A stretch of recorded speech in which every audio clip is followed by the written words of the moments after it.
Group accounts, consolidated statements. Group accounts में क्या होता है कि जब एक कंपनी दूसरी कंपनी को टेक ओवर करती है या उसके कुछ शेयर्स मेंटेन करती है या दूसरी कंपनी में कुछ इन्वेस्टमेंट्स करती है, तो उनके अकाउंट्स को जब हम मर्ज करते हैं, चाहे वो उसकी इनकम स्टेटमेंट हो, चाहे उसकी स्टेटमेंट ऑफ फाइनेंशियल पोजीशंस हो, तो उस उनकी बैलेंस शीट किस तरीके से बनती है, बेसिकली हम वो देखेंगे। एक सवाल है, इसको हम स्टडी करते हैं और कोशिश करते हैं जितना डेटा इसमें से हम निकाल सकते हैं उतना डेटा हम इसमें से डग आउट कर सकें।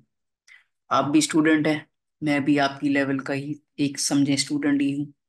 तो मुझे जो प्रॉब्लम्स फेस आएंगी, होपफुली आपको भी जब एग्जाम में क्वेश्चन आएगा उसी तरीके की प्रॉब्लम्स आएंगी।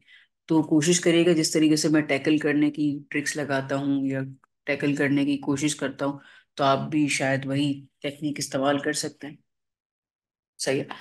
You are presented with the following information with the Stanley Group of Companies for the year 30th September 2016। अब स्टैनले क्या है? ये पेरेंट है, मतलब ये इन दोनों को ओन करता है या इन दोनों को परचेज किया है इसने। तो इसको मैं बोल देता हूँ सब्सिडरी। सब्सिडरी सब्सिडरी का मतलब क्या होता है? बड़ी कंपनी का छोटा पार्ट, सब्सिडरी या उसकी कोई branch.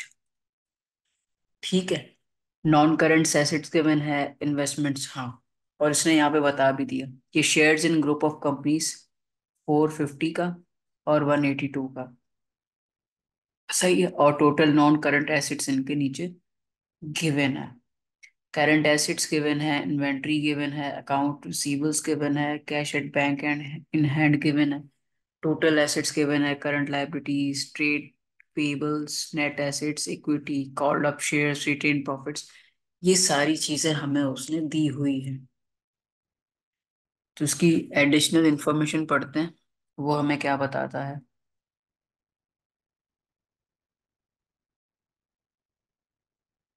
The authorized, issued and fully paid share capital of all of three companies £1 per ordinary share। मतलब जितने भी शेयर्स उन्होंने खरीदे हैं वो 1 पाउंड का है।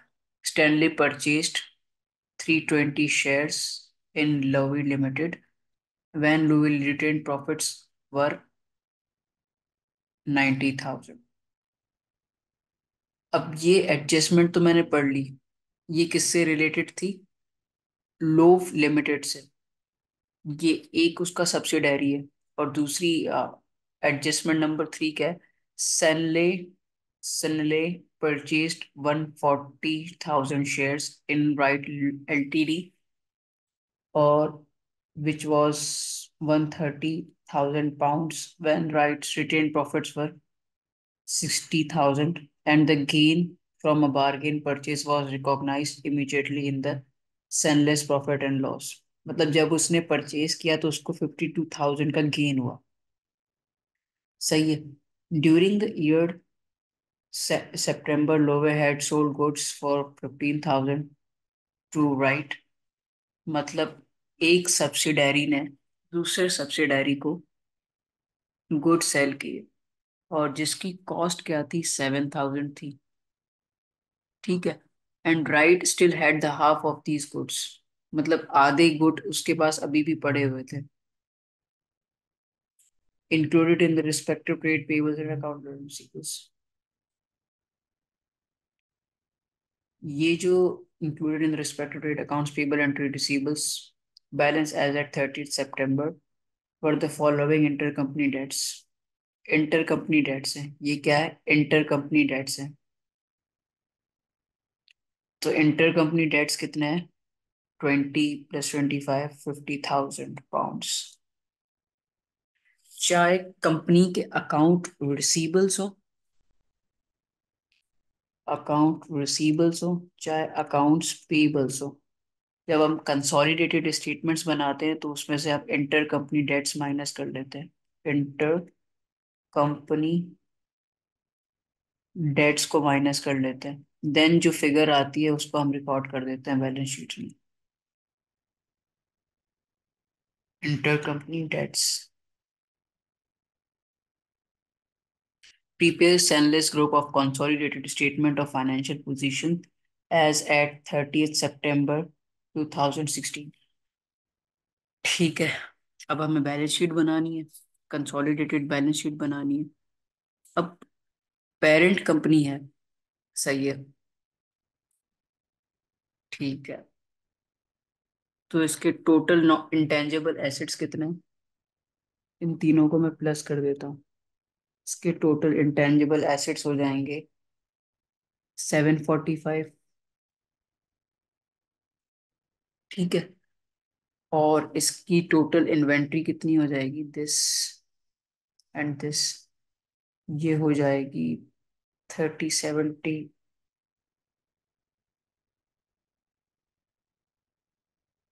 ये हो जाएगी 420। और अकाउंट्स रिसीवेबल्स हो जाएंगे 240। इनको ऐड कर देता हूँ, 240 प्लस 180 प्लस 50, ये होते हैं 470। 50 प्लस 10 60 प्लस, ये होता है 65। ठीक है, और इनकी टोटल करंट लायबिलिटीज कितनी होती हैं, ये भी हम देख लेते हैं। 320 प्लस 90 प्लस 70 विच इज 480। ठीक है, यहाँ तक तो हमने चीजें, जो बेसिक सी चीजें थी वो हमने उनको एडअप कर लिया, ताकि जब हम आगे काम करेंगे तो हमें मसला नहीं। अब दो कंपनीज को हमने परचेज किया हुआ है, एक या उसको सब्सिडायरी बनाया हुआ है, एक एल लोब लिमिटेड और एक है राइट लिमिटेड। तो हमें सबसे पहले क्या करना पड़ेगा, उनका गुडविल कैलकुलेट करना पड़ेगा।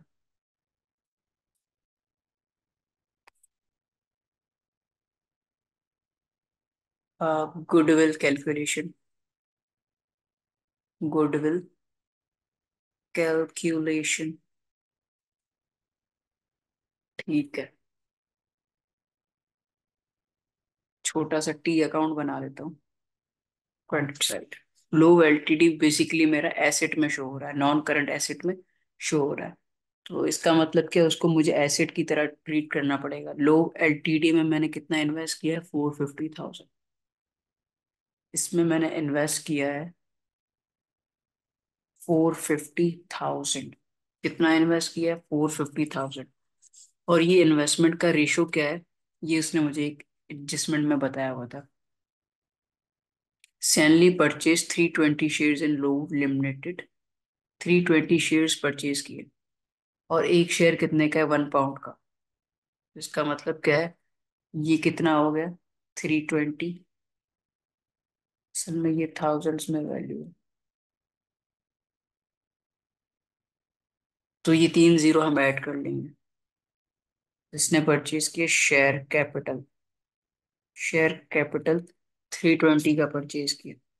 अब ये 320 कितना परसेंटेज है या कितना इन्वेस्टमेंट है, कितनी, मुझे कैसे पता चलेगा कि मैंने लोब लिमिटेड के कितने परसेंट शेयर खरीदे। ये सिंपली एक ही तरीका है, मैं चला जाऊं लोब लिमिटेड में और उसकी इक्विटी सेक्शन में। उसका टोटल पेड अप कैपिटल कितना है, 400। कितना है, 400। और मैंने कितना परचेज किया है, 320।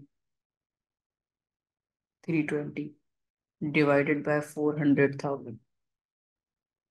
इसको जब मैं 100 से मल्टीप्लाई करूंगा ना, 80%। तो इसको मैं एक लाइन में लिख भी लेता हूँ। सेलेनरी, क्या, Sanley, Sanley purchased, purchased 80% of Loaf LTD shares. ठीक है, ये आपको पता चल गया कि मैंने लोफ लिमिटेड को 80% एक्वायर किया। तो ये 80% जो है ना, वो सारी इक्विटी पे अप्लाई हो जाएगा, जो जितना भी इक्विटी का स्ट्रक्चर है उस पे अप्लाई हो जाएगा। ये 320 वाली बात रिकॉर्ड कर ली मैंने। व्हेन लोव्स रिटेन प्रॉफिट्स वर 90,000, जब उसका रिटेन प्रॉफिट 90,000 था, तो 90,000 रिटेन प्रॉफिट था, तब मैंने इसको परचेज किया था। किस प्रोपोर्शन पे परचेज किया था? 80% पे। तो इसका 80% हो जाएगा 72,000, if I am not wrong. तो यहाँ पे आएगा retained earnings. Retained earnings is 72,000। अब मैं क्या करता हूँ, इन दोनों को टोटल कर लेता हूँ।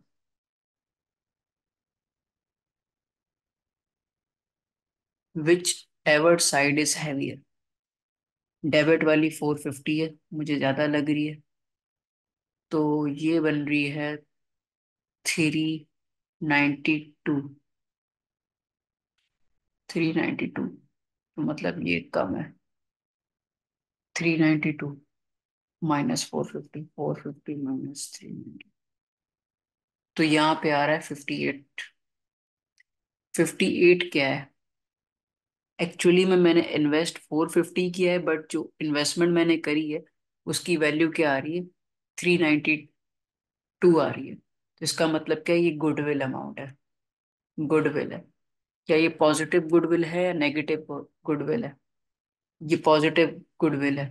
ये प्रीमियम अमाउंट है। Premium paid to acquire business.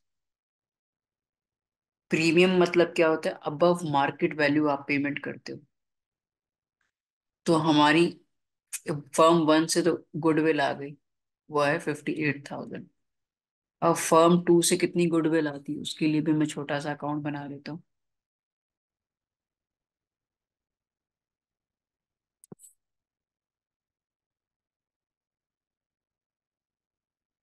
उसका नाम क्या है? Let me check.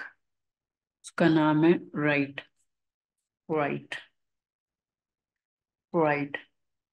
राइट भी मेरा एक एसेट है, डेबिट साइड पे बढ़ेगा, क्रेडिट साइड पे कम होगा। और इसमें मैंने इन्वेस्टमेंट कितनी की है, ये मुझे कहाँ से पता चलेगा? ऊपर बैलेंस शीट में 182,000 की है, यहाँ से 182,000। 182,000 की इन्वेस्टमेंट्स की है। 182,000 की इन्वेस्टमेंट्स की है। एक्चुअल में उसका शेयर कैपिटल कितना है वो भी मैं देख लेता हूँ। Sanley purchased 140,000 shares in Wright Limited on 1st October for this, when Wright's retained profit balance stood 60,000 and the 52,000 gain from a bargain purchase was recognized immediately in stainless profit and loss। मतलब इसको gain हुआ है। जब मैंने right को purchase किया मुझे 52,000 का प्रॉफिट हुआ। 52,000 का प्रॉफिट का मतलब क्या है? वो नेगेटिव गुडविल है। Negative goodwill which is 52,000। सही है। 52,000 का गेन हुआ।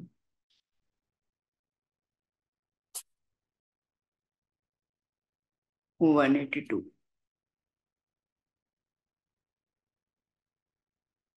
ठीक है। Sanley purchased 140,000 shares in Wright Limited for 130 pound, इसके साथ लिखा हुआ है, तो उसका मतलब क्या? मैंने 130 पेमेंट करी है। 130 पेमेंट करी है। पेमेंट करी है या इन्वेस्टमेंट करी है? सही है। अब इसका भी मुझे प्रॉफिट एंड वो, तो बेसिकली क्या है, जब इसकी हम गुडविल कैलकुलेट कर रहे थे तो इसने इन्वेस्टमेंट कितने की करी थी? 182,000 की। और इसने 52,000 की, इसको नेगेटिव गुडविल एक्सपीरियंस हो रही थी। ये दो बातें हमने आइडेंटिफाई कर ली थी। 182,000 यहाँ से आया था। सही है। और नेगेटिव गुडविल वाला जो सीन था वो उसकी एडजस्टमेंट में गिवन था। ये रहा, जिसको मैं 2 लिख देता हूँ, 52,000 का। अब अब पता है सीन क्या है? उसने इन्वेस्टमेंट कितने की करी? 1,30,000 रुपए की। कितने की करी? 1,30,000 रुपए की।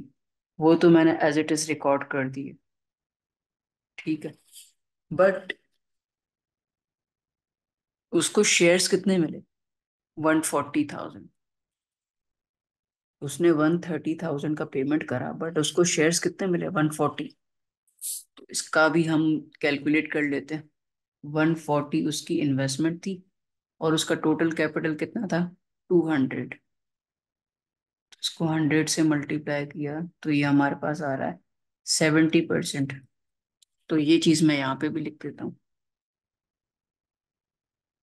Salary purchased purchased 70% of right shares. 70% उसने उसके शेयर्स परचेज कर लिए। ये रेशो निकाल लिया आपके सामने मैंने। पेमेंट नहीं, शेयर कैपिटल। शेयर कैपिटल उसको मिला है 140 का। सही है। रिटेन प्रॉफिट का 70%। रिटेन प्रॉफिट का 70%। रिटेन प्रॉफिट इसको कितना हुआ था? 60,000। 60,000 का 40%। 60,000 का 60,000 का 70%। 6 7 42,000। हम्म। तो रिटेन्ड प्रॉफिट इसको मिला 42,000 का। ठीक है। और यहाँ पे हमने ना असल में मिस्टेक कर दी थी।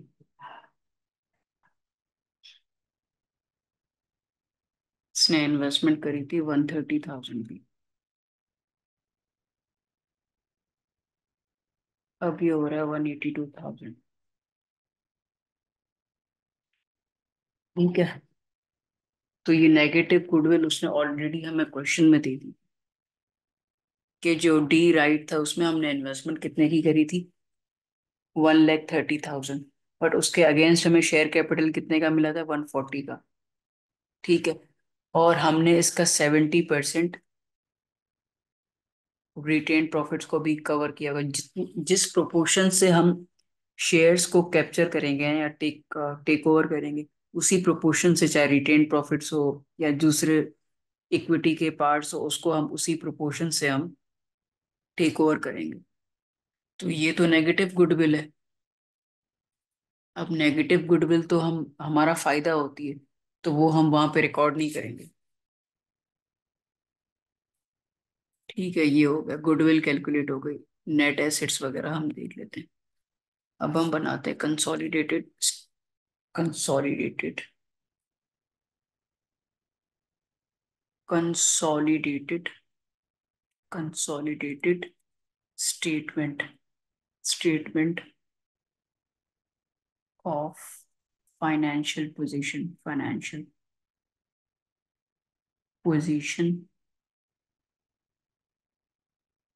As at as at 30th September 2016। 30th September 2016। और ये किसका है? सीन ले। और जो क्वेश्चन में जिस तरीके की बैलेंस शीट है, हमें उसी तरीके से बनानी पड़ेगी। ठीक है। 2 columns preferred.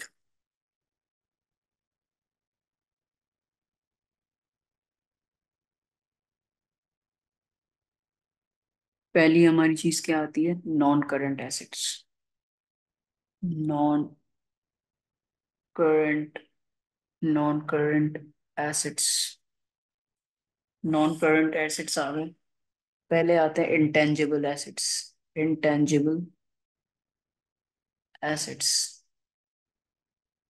Intangible assets intangible assets में आती है गुडविल। अब गुडविल कितनी रिकॉर्ड करेंगे इसकी बुक्स में, ये हमें बताना पड़ेगा। ये हम अबव पे कर रहे हैं। तो जब भी हम मार्केट वैल्यू से अबव पे करते हैं तो हमारे एसेट में शो होती है बिकॉज ऑफ इन्वेस्टमेंट। अब ये तो नेगेटिव में शो हो रही है, हमें फायदा हो रहा है, तो हम फायदा रिकॉर्ड नहीं करते। तो इसको हम रिकॉर्ड नहीं करेंगे, बट इसको हम रिकॉर्ड करेंगे क्योंकि वो पॉजिटिव गुडविल है ना। अगर सिर्फ पार्टनरशिप बिजनेस होता है, कोई इंडिविजुअल बिजनेस होता, उसमें तो हम नेगेटिव गुडविल रिकॉर्ड करते।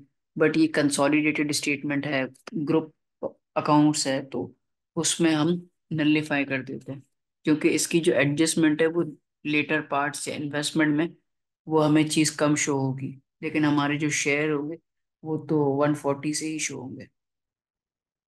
58,000 गुडविल होगी, 58,000। ये इंटेंजिबल एसेट्स हो गए। अब टेंजिबल्स की तरफ चलते हैं। टेंजिबल्स और एसेट्स कौन से हैं? Tangible non current assets. Tangible non current asset. Tangible non current assets कितने के हैं? 225 +300 +220। ये मैंने कहाँ से लिखे? इसकी कैलकुलेशन हम ऑलरेडी कर चुके हैं। टेंजिबल नॉन करंट एसेट्स कितने के हैं? 745।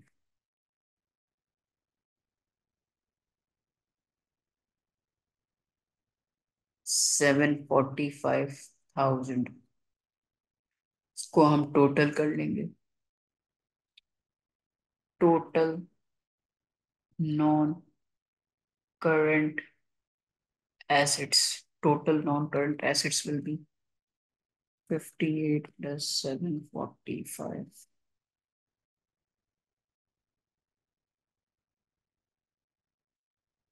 तो ये हमारे आ गए total non current assets. Total non current assets तो हमने रिकॉर्ड कर लिया, अब करंट एसेट्स आते हैं।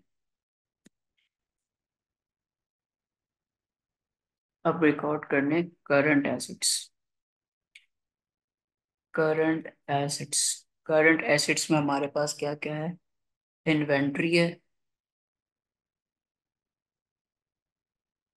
अकाउंट्स रिसीवेबल्स है, अकाउंट्स रिसीवेबल्स है, और कैश एंड बैंक है। ठीक है। तो इन्वेंट्री की वैल्यू में क्या कैलकुलेट कर चुका था? कंसोलिडेटेड इन्वेंट्री की वैल्यू थी, ये मैं पहले ही कर चुका हूँ। तो ये 420, 420 मैं एज इट इज लिख लेता हूँ और देखता हूँ अगर कोई एडजस्टमेंट करनी है तो मैं वो कर लेता हूँ। ये जो 420 है वो कंसोलिडेटेड वैल्यू है। इन्वेंट्री हो गई 420। अब इन्वेंट्री में कोई अनरियलाइज्ड प्रॉफिट या अनरियलाइज्ड गेन रिकॉर्डेड है या नहीं है, तो ये चीज मैं देख लेता हूँ। इसने ये एक स्टेटमेंट में कहा था, during the year 30 September Lovey had sold goods to Wright 15,000 का सेल किया था। These goods had been cost to Lovey 7,000।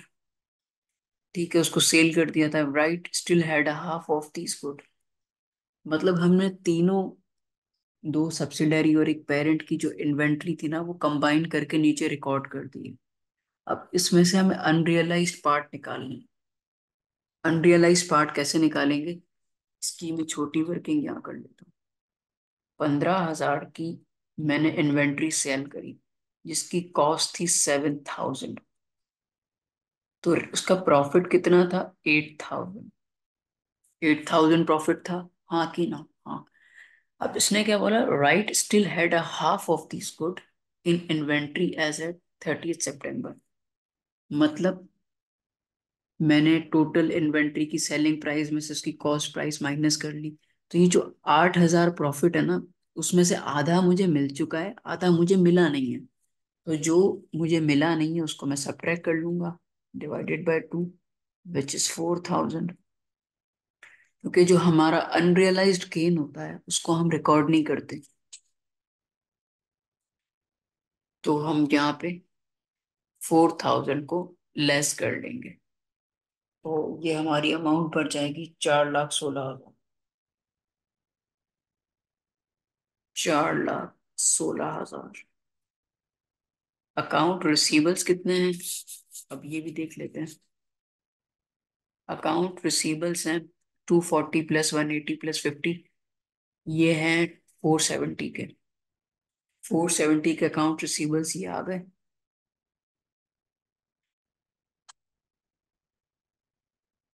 हाँ, और ये वाली बात मैंने यहाँ पे बताई थी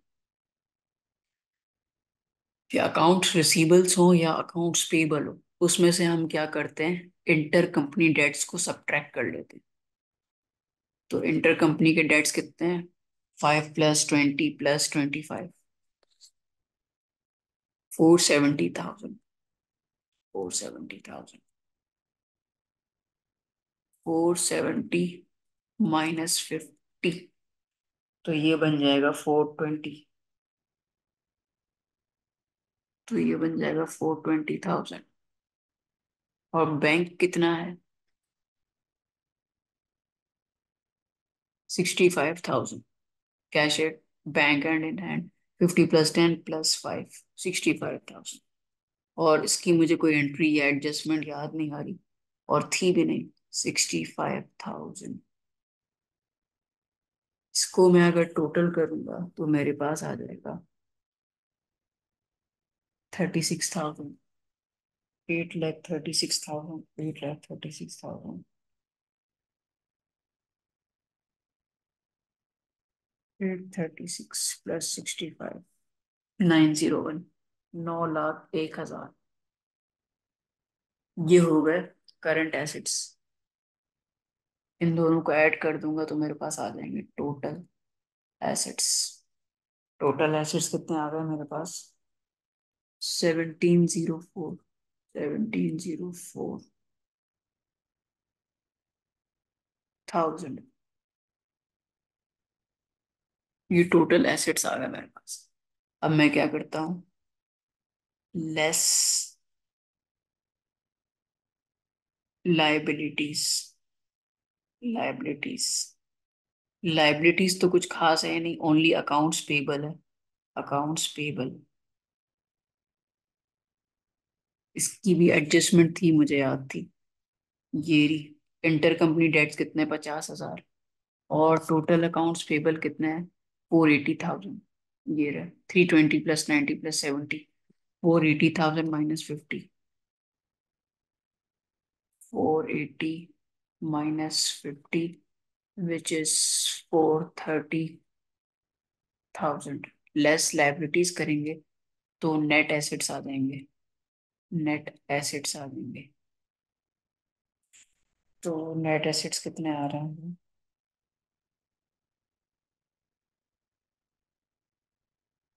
12,74,000।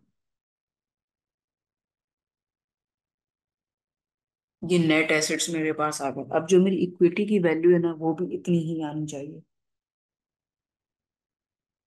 अब इक्विटी के लिए वर्किंग करते हैं। इक्विटी, इक्विटी में क्या था, called up, called up capital, called up capital, called up share capital.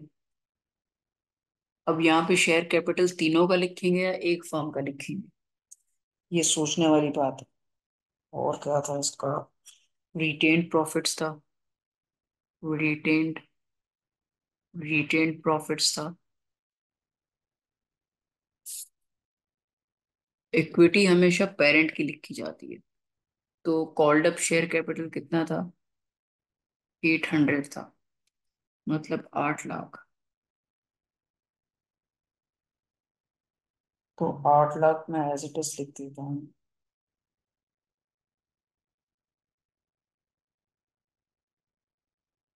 अब रिटेन प्रॉफिट्स के लिए हमें क्या करना पड़ेगा, सोचना पड़ेगा।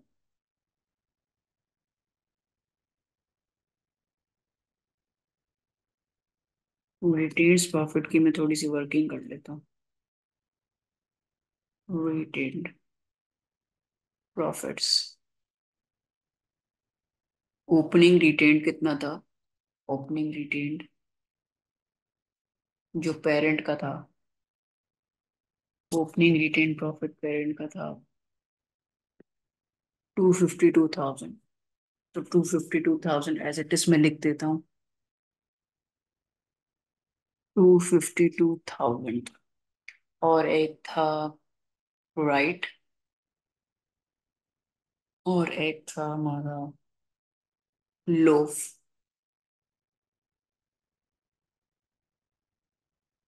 इनका रिटेन प्रॉफिट कितना था? एक का था 150 और दूसरे का था 50। एक का था 150 और एक का था 50। ठीक है, लेकिन हमने जब बिजनेस अक्वायर किया था उनका रिटेन प्रॉफिट कुछ डिफरेंट था। इसका 60,000 था और इसका था 90,000। तो ये चीज हमें देखनी पड़ेगी। लोफ का रिटेन प्रॉफिट कितना था? 150। और जब हमने बिजनेस परचेज किया था तब था 90। 150 माइनस 90। Loaf 150 minus 90।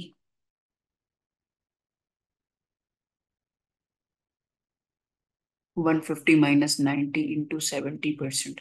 क्योंकि मैंने बिजनेस को 70% अक्वायर किया था। और ये था 50। 50 था 60 था।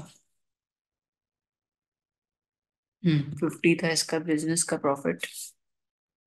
इसका रिटेन प्रॉफिट 50 था। फिर बाद में हमने जब बिजनेस एक्वायर किया था तो वो 60 का था। तो हम 50 माइनस 60 करेंगे। 50 माइनस 60।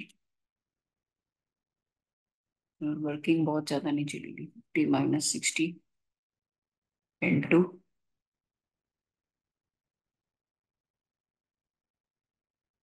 70%। ये 80% है। एक बिजनेस को 80% किया था, दूसरे को 70% किया था। तो इसका आंसर आएगा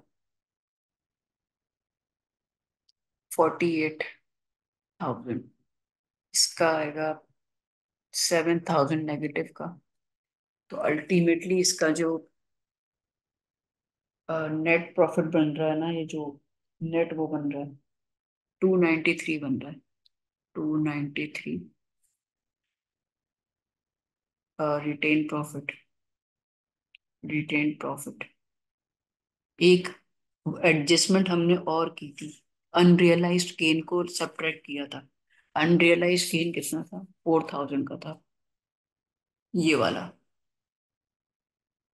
तो ये वाला जो 4,000 का अनरियलाइज्ड गेन है ना, तो हमारे ऑलरेडी प्रॉफिट में इंक्लूडेड है, तो हमें यहाँ से उसको भी माइनस करना पड़ेगा।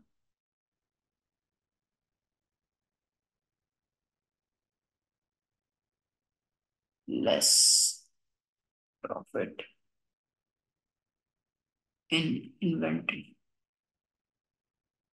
ये हो जाएगा 289,000 का रिटेन प्रॉफिट। तो ये रिटेन प्रॉफिट की वर्किंग मैंने यहाँ पे लिखी। Working one. Working one 289,000।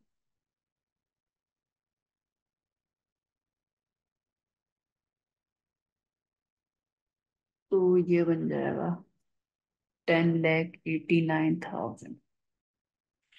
अब हम इसमें ऐसा क्या करें कि वो 12,074 के इक्वल हो जाए। अभी हमें इसमें माइनॉरिटी इंटरेस्ट ऐड करना पड़ेगा। Minority interest. Minority interest working two. Working two मुझे कैलकुलेट करनी पड़ेगी। Loaf LTD. राइट। अब माइनॉरिटी इंटरेस्ट कैसे कैलकुलेट करना पड़ेगा? क्योंकि जो लोफ था उसके 80% शेयर हमारे पास थे। तो लोव इटसेल्फ का कितना शेयर बनेगा? 20% का। और इसका 30%, क्योंकि इसका 70% कंपनी हमने एक्वायर किया हुआ था। ऐसे ही है। 250। इसका 250 था और इसका कितना था शेयर? 550। तो इसका हम माइनॉरिटी इंटरेस्ट कैलकुलेट कर लेंगे। 550 इंटू 250,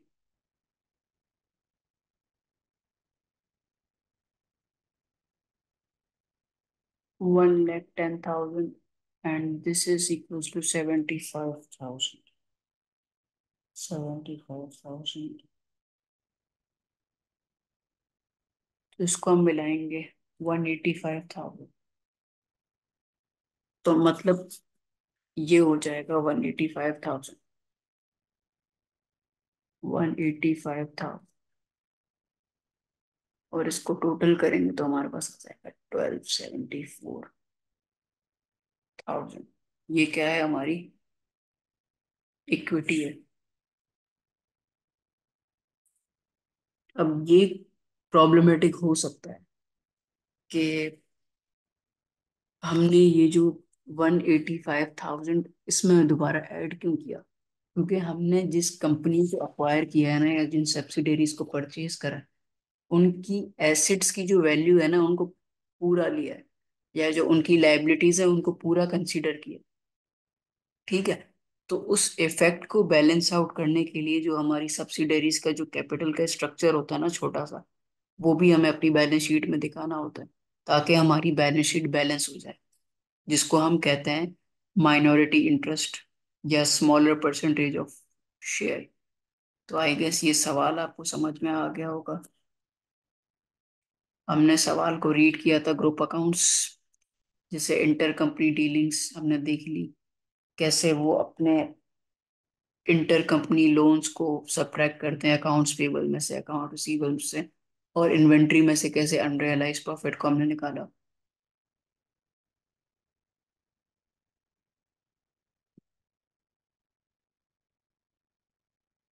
और ये जो हमारा उसका रिक्वायरमेंट था स्टेटमेंट ऑफ फाइनेंशियल पोजीशन का, ये दिखने में तो बहुत इजी है, एक पेज है, बट इसके पीछे वर्किंग्स बहुत लगती हैं। ये इसकी वर्किंग टू है, ये इसकी वर्किंग टू है, और ये इसकी वर्किंग वन है। Thank you so much.